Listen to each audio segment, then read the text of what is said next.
please, can you come with me? Let's go home. Don't touch me! I wish you were the one who left instead of Dad. What did you just say?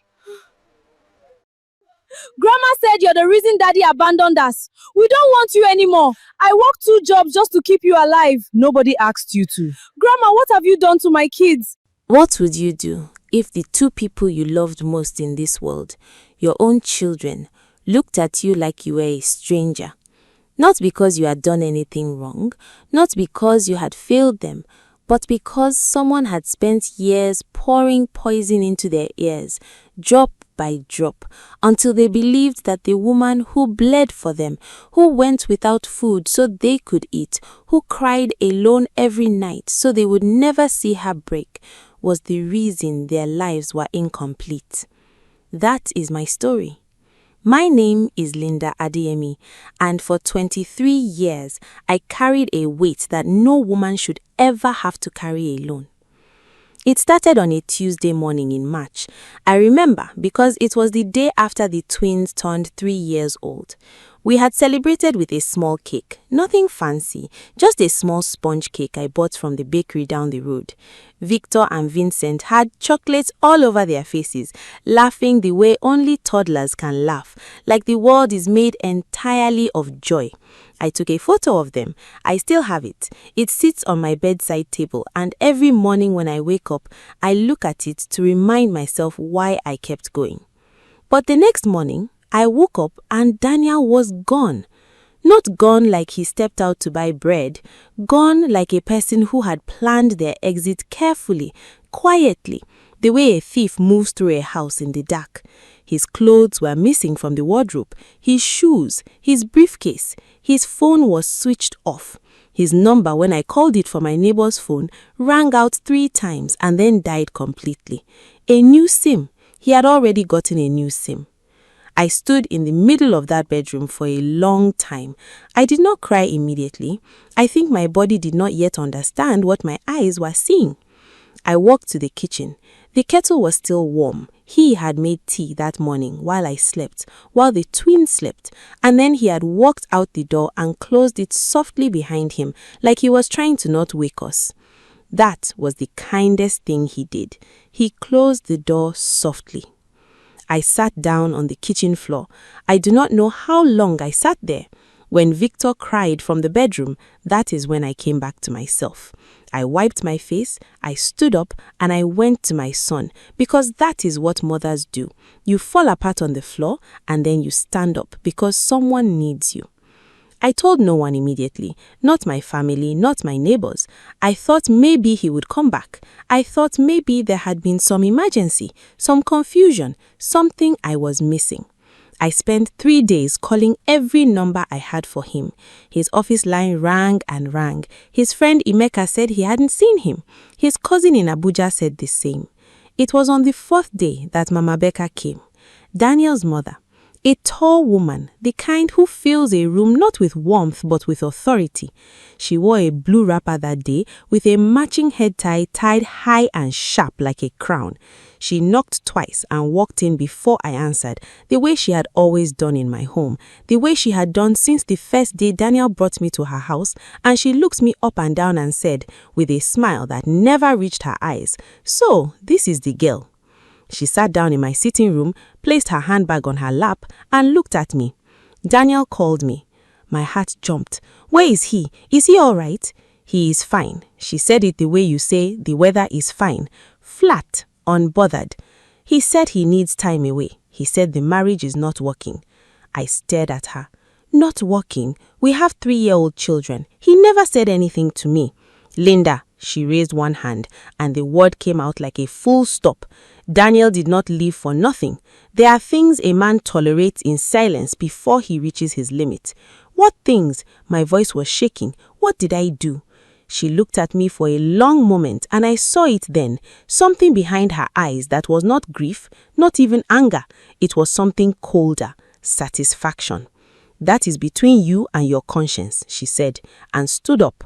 "I came to tell you that Daniel is safe and to let you know that I will be involved in your grandchildren's lives with or without your cooperation." She picked up her handbag. "Mama Becca, I stood. My knees were weak, but I stood. Please, tell me where he is. Tell him to come home. Tell his sons are asking for their father. She paused at the door. She did not turn around. Train them well. That is all I have for you. And she walked out. That was the first day of the war. I did not know it yet. I thought I was fighting for my marriage. I did not understand that the real battle, the one that would cost me the most, had not even started. So that night, I put Victor and Vincent to bed. I sang to them the way I always did, that old song my mother used to sing, soft and low. They held my hands in the dark, one on each side, and they fell asleep quickly, the way children do when they feel safe. I sat between them in the dark for a long time. Then I went to the kitchen and I opened my purse and I counted what I had. 4,300 naira. 2 small children. No husband. No explanation. No plan. I put the money back in my purse. I turned off the light and I made a decision. Not a loud decision, not a dramatic one. Just a quiet, firm, unbreakable decision. I will not fall. I did not know then that the harder test was not poverty. The harder test was standing in front of my own sons one day and seeing in their eyes something that looked very much like blame. But that day was still years away. For now, I had 4,000 naira and 2 sleeping boys who needed their mother to be strong.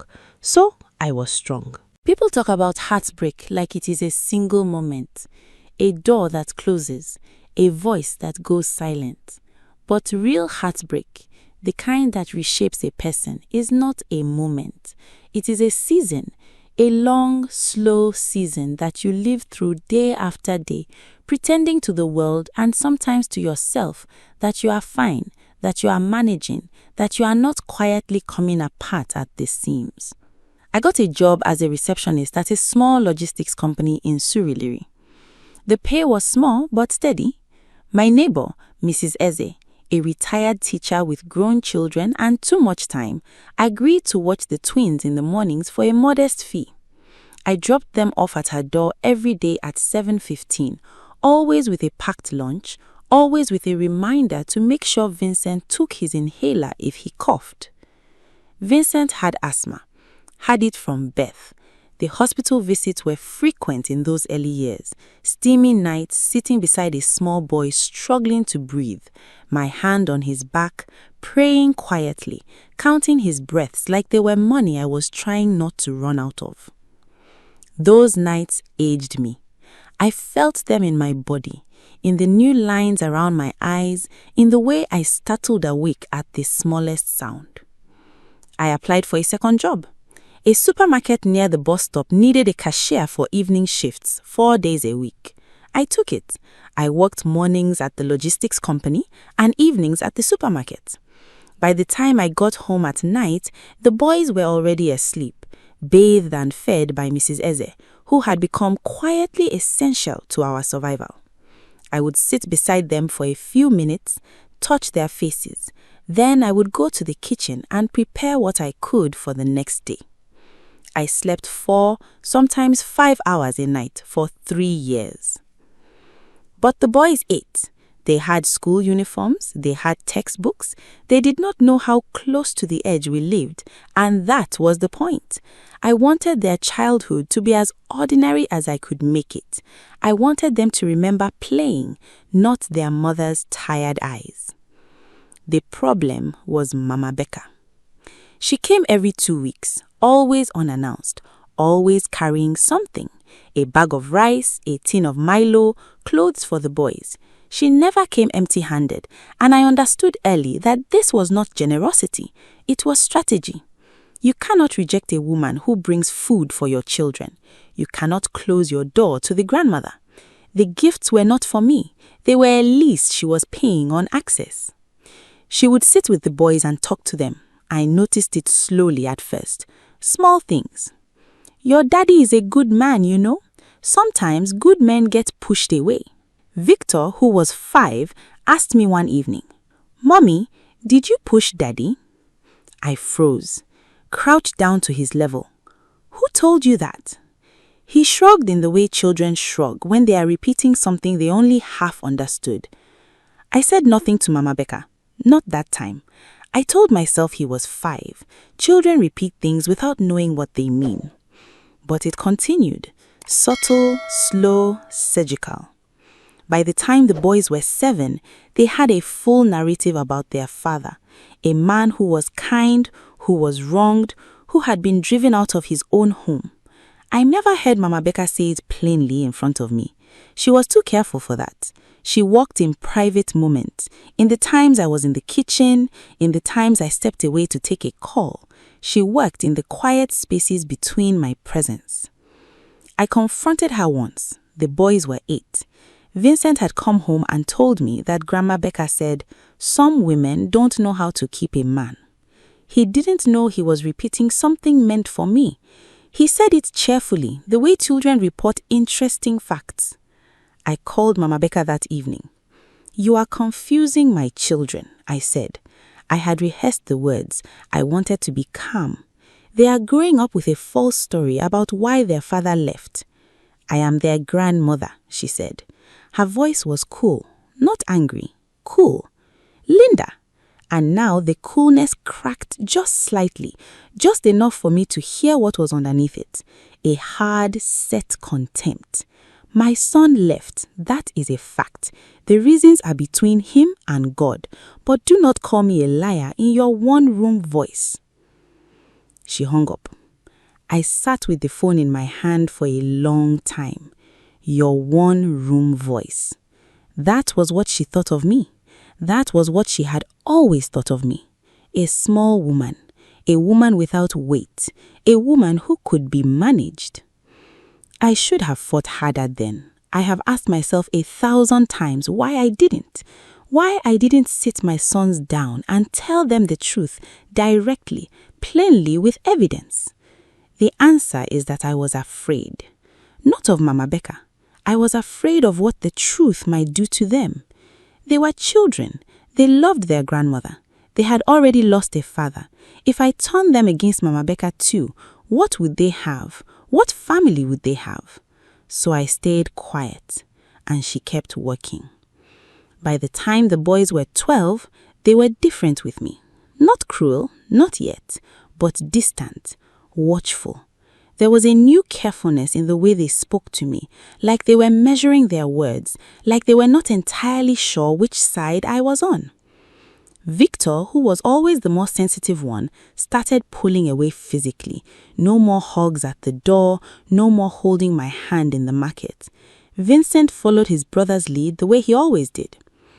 I told myself it was adolescence. I told myself boys pull away from their mothers at 12. Maybe that was true. Maybe it was also the other thing. Both things can be true at once. That's what makes it so hard to fight.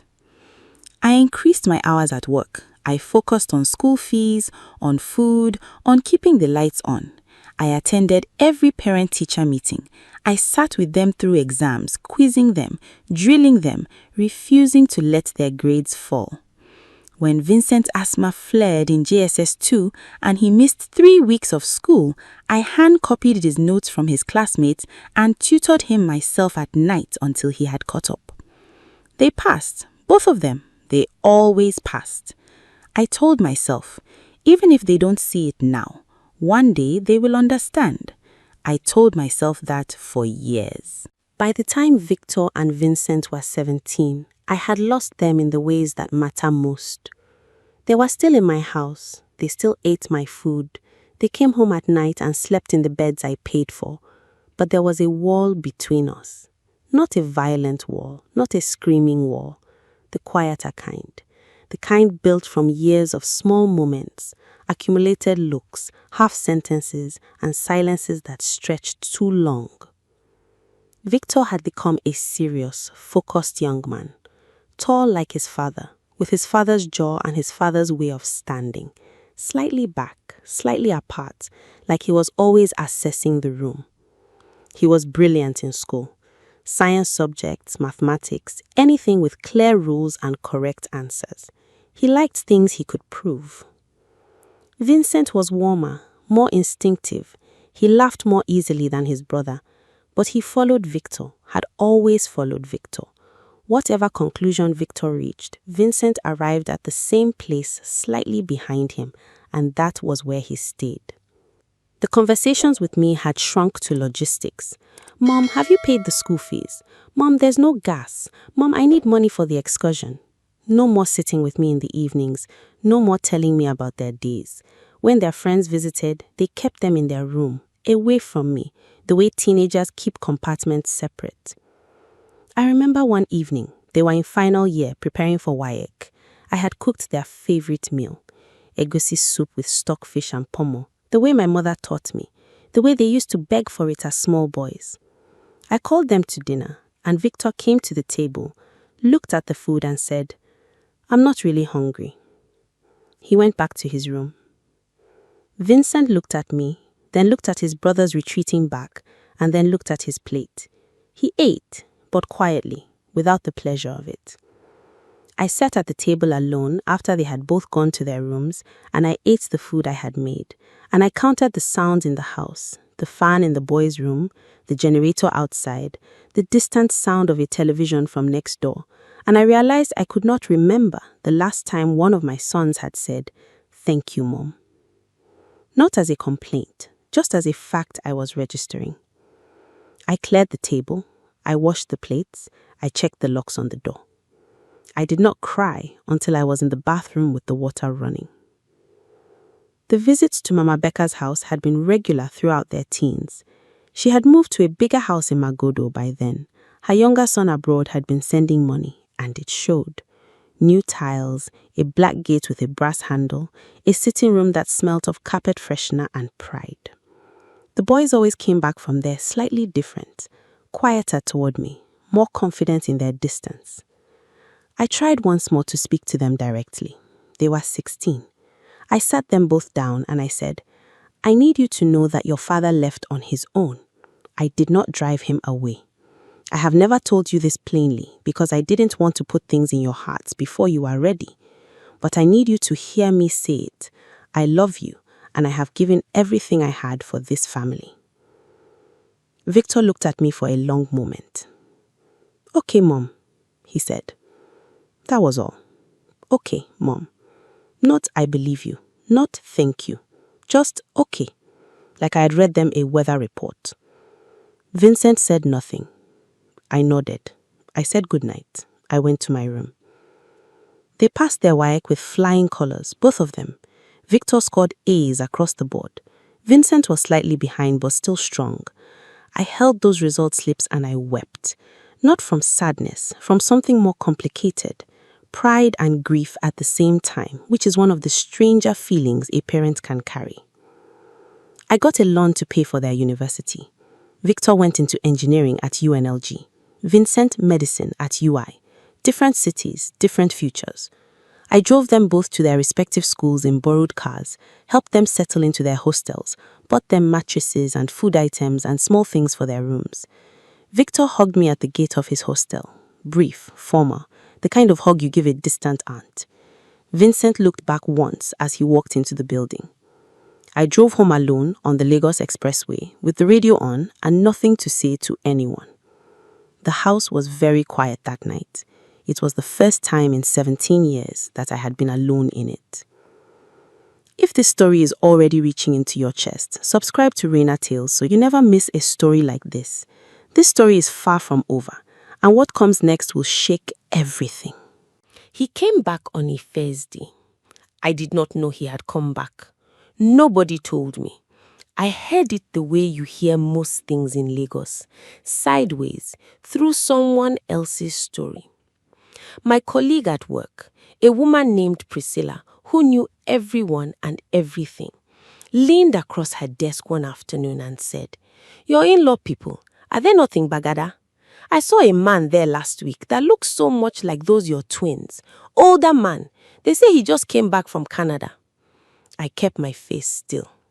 "Okay," I said. "They say he has been there 2-3 weeks already. Reconnecting, they say." I went home that evening and called Vincent. He picked up on the third ring. There was a pause before he said hello, the kind of pause that told me he had seen my name on the screen and considered not answering. "Mom?" Is your father in Lagos? Silence. Longer than it should have been. He came to visit, Vincent said finally. He reached out to us. How long have you known? Another pause. 3 weeks.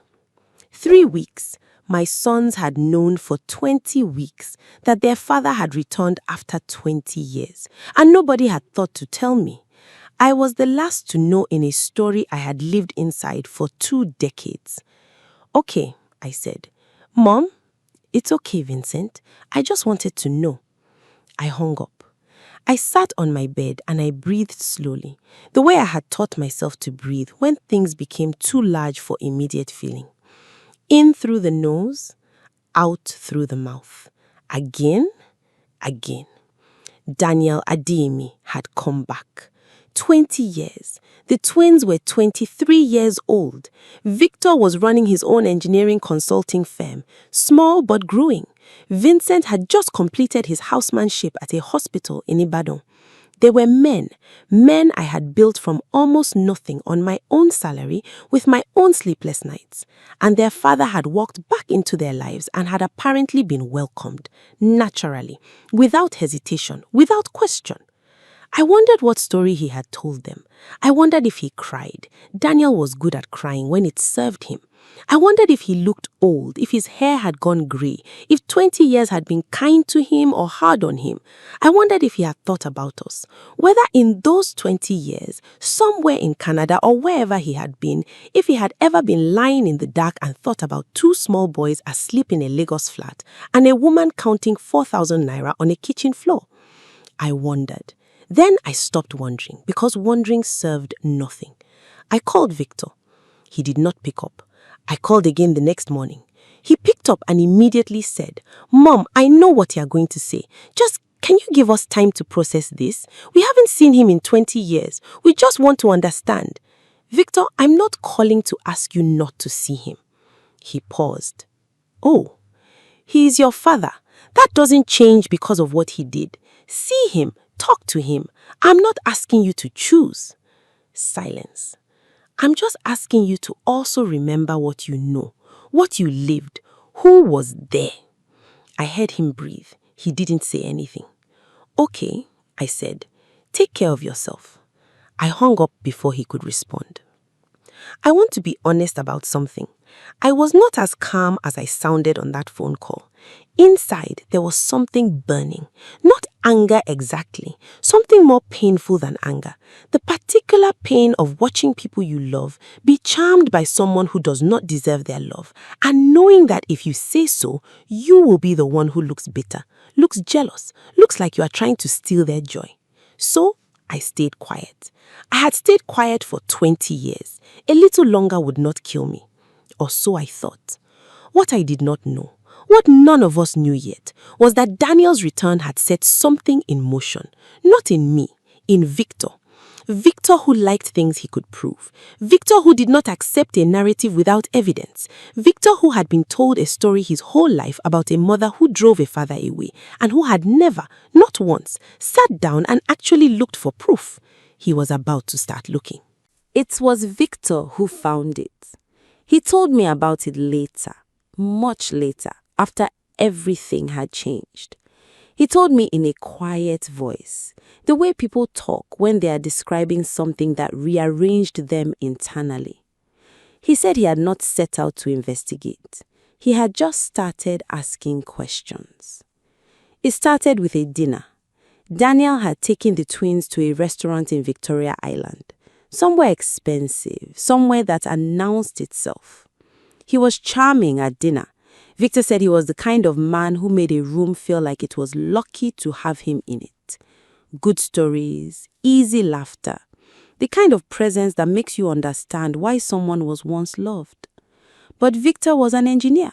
His mind worked in structures, and the structure of his father's story, the version he had heard from Mama Becca all his life, the version that painted Linda as difficult, consuming, impossible, had a load-bearing wall that he had never actually tested. He asked his father over dessert simply, "Why did you leave?" And Daniel, smooth and practiced, said, Your mother and I wanted different things. It became impossible to stay. I needed to find myself. I knew you'd be well taken care of. I knew you'd be well taken care of. Victor turned that sentence over in his head on the drive home. He told me later it was that sentence that cracked something open. Because taken care of by whom? By a woman you left with no money and no explanation? By a woman working double shifts while you were in Canada finding yourself? He started with the simple things. He called his mother's former employer from those early years, a man who had retired, but whom Victor tracked down through an old colleague of mine. The man remembered me. He said, "Your mother was one of the hardest working people I ever had. She was always there early, always there late.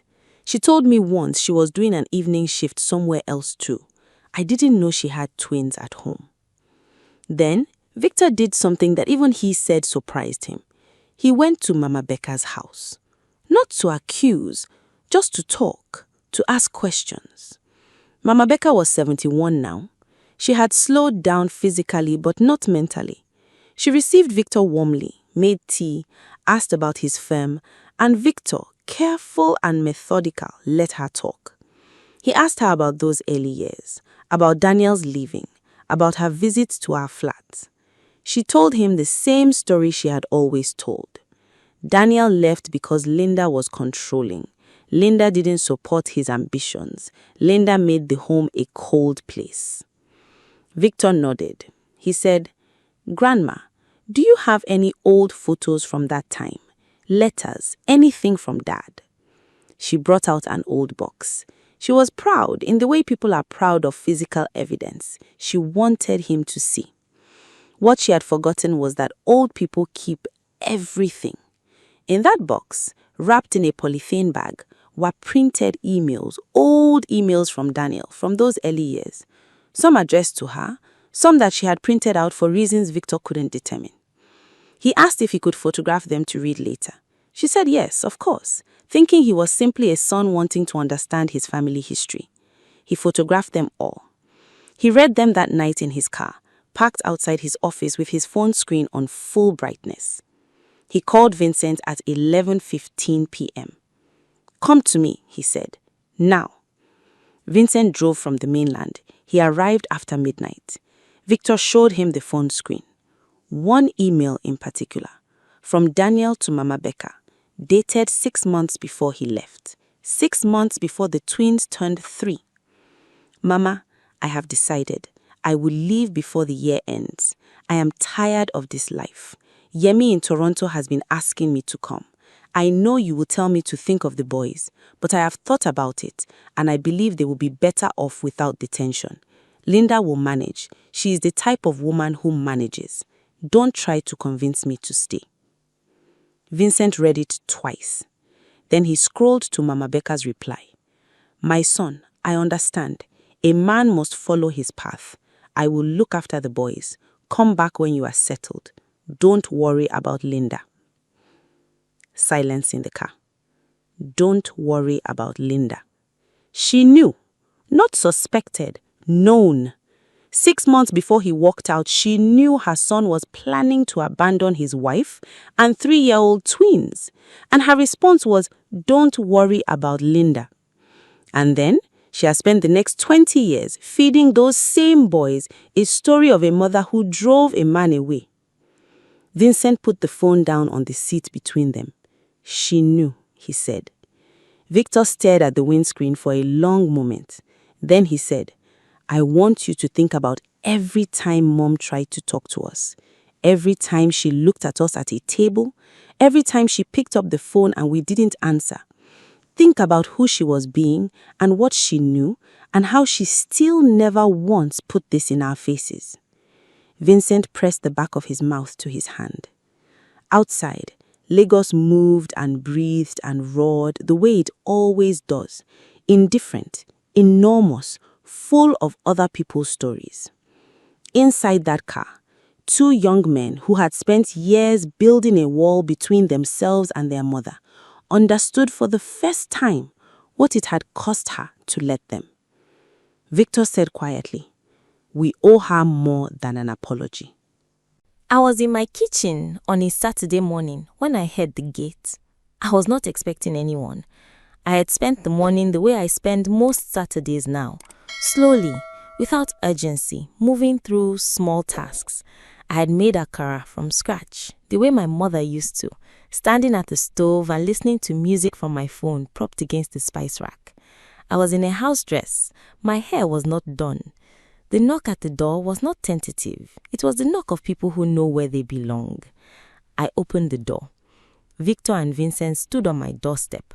They were in casual clothes. No occasion, no announcement. Victor had his hands in his pockets. Vincent was holding a nylon bag. I could see the top of a pineapple juice carton, the corner of what looked like chin-chin in a container. They had brought food. I had not seen them in 4 months. I looked at them. I looked at their faces.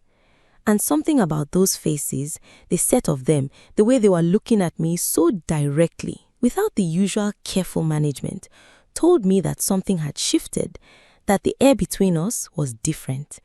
I stepped back. I let them in. We sat in the sitting room. I brought plates for the akara. Victor took one and held it and didn't eat. Vincent ate too quickly, the way he always ate when he was nervous, feeding himself through discomfort. Then Victor looked at me. "Mom," he said, "we need to talk." I had been waiting for something for 20 years. I hadn't known exactly what shape it would take. I thought maybe I would be angry when it finally came. I thought maybe I would need to release something, say things I had been holding, make them understand the specific textures of what I had carried.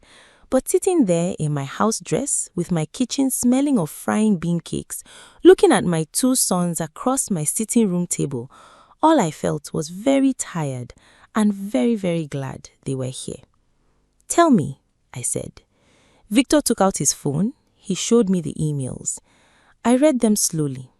I recognized Daniel's voice in the writing, that particular way he had of making his choices sound inevitable, like things that were happening to him rather than things he was doing. "I have decided. I will leave," like a weather announcement. I read Mama Becca's response. "Don't worry about Linda." I read it 3 times. I put the phone down on the table. For a long moment, nobody said anything. Then Vincent said, in a voice I had not heard from him since he was a small boy, "Mom, I'm sorry." And Victor said, "I am so sorry." And that was when I cried. Not immediately. It started slowly, the way deep things start. A trembling in the chest, a tightening in the throat, and then the release, which is less like crying and more like something enormous giving way. I did not cry from pain. I want to be clear about that. The pain had been lived already, had been absorbed year by year into the body that was still sitting in front of them. What I cried from was the ending of the holding, the relief of being seen finally and fully by the exact people whose sight had mattered most. Victor moved to sit beside me. He put his arm around my shoulders the way he had not done since he was a child, and I put my face in my hand and I let it out, all of it. All the Tuesday mornings and midnight hospital visits and parent-teacher meetings attended alone and phone calls that rang out and dinners eaten in silence and nights I sat between them as they slept and begged God just to keep me standing long enough. Vincent came to the other side.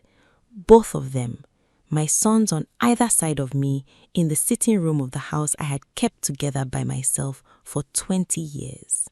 We sat like that for a long time.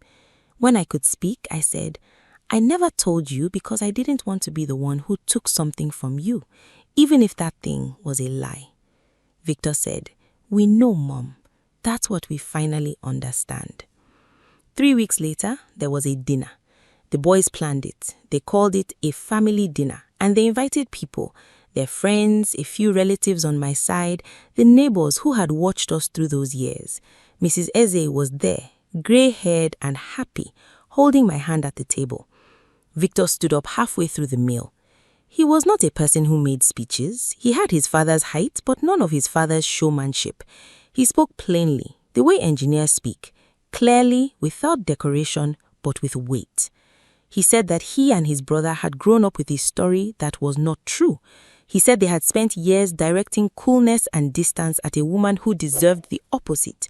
He said he was not going to describe the details publicly, but that they had found evidence, clear, undeniable evidence, that their father had left voluntarily and that someone close to them had known and chose to, for 20 years, let them believe that thing otherwise. He said, "Our mother worked 2 jobs. She slept 5 hours a night for years. She attended every meeting, paid every school fee, sat with us through every illness. She never once made us feel like burdens. She never once told us the truth about what she knew because she was trying to protect us from it. That is not the behavior of a woman who drove anyone away. That is the behavior of a woman who stayed." He picked up his glass. "To our mother, Linda Ademi, the only parent we actually had." The room raised their glasses. I looked at my hands on the table. I felt Mrs. Eze squeeze my fingers. Daniel was not at that dinner. I heard later he had gone back to Canada. The reunion with his sons had not gone the way he planned once they had read those emails. They had met with him once more, Victor told me this briefly, not with anger, but with a flatness that said the chapter was closed. And they had told him what they knew and what they expected, which was nothing, and that he should leave them to live their lives without further confusion. He left. Mama Becca, I heard, had tried to call Victor a few times in the weeks after. He did not answer. She called me once. I let it ring.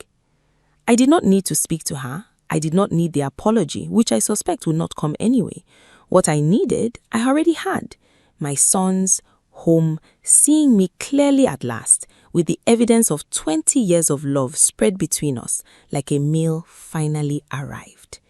The night after the dinner, after everyone had gone home and the boys had stayed to help me clear up, Vincent found me standing at the kitchen window.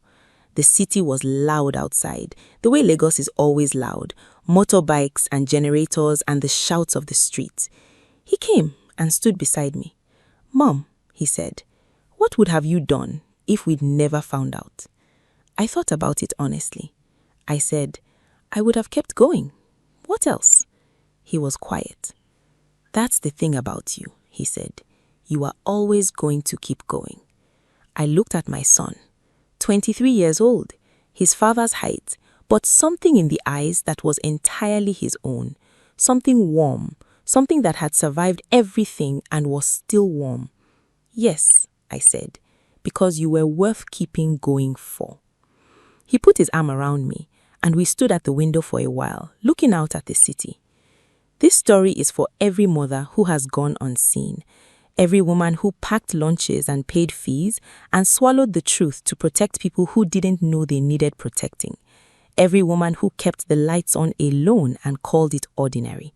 It was never ordinary. You were never just managing. You were holding the whole thing together.